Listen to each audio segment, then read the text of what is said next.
ये जो Bhojpuri award show है जो इतने लॉन्ग टाइम तक चली है और अगले साल हम 15वें में इंटर करेंगे, तो इसके बारे में आप क्या बोलना चाहेंगे? मैं यही बोलना चाहूँगा कि गंगोत्री से तो सिर्फ गंगा ही निकलती है, लेकिन इस गंगा से कई नदियाँ भी निकली हैं जो आज हिंदुस्तान ही नहीं देश और विदेशों में अपना भोजपुरी का सम्मान बढ़ा रही है, परचम लहरा रही है।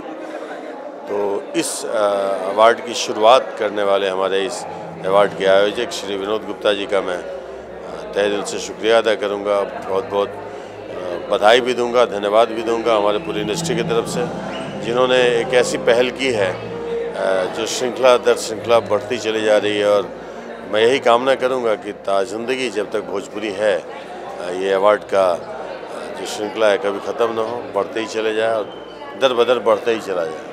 सर, एक चीज़ पूछना चाहता हूँ कि आपको जिस टाइप का कैरेक्टर मिलता है आप उसमें सैल्यूट करवा देते हो। फिल्म के हीरो जो लड़की के पीछे नाचे गाया वो तो नहीं हुआ हूँ। हाँ, गाना भी गाया हूँ, बहुत सारे गाने फिल्मों में, चाहे आइटम सॉन्ग हो चाहे रोमांटिक सॉन्ग भी, भले ड्रीम में सही लेकिन हमने गाया है।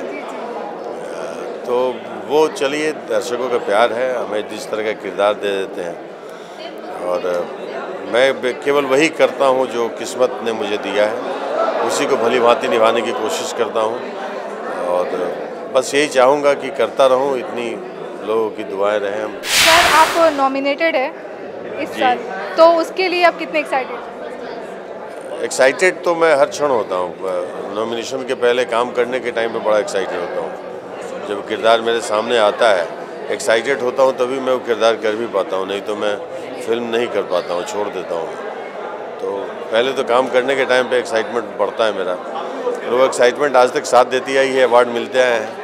इस बार भी दो फिल्म के लिए बेस्ट चरित्र अभिनेता में मैं नॉमिनेशन में हूँ। देखता हूँ क्या होता है। चलिए, बहुत बहुत धन्यवाद आपसे। Thank you so much.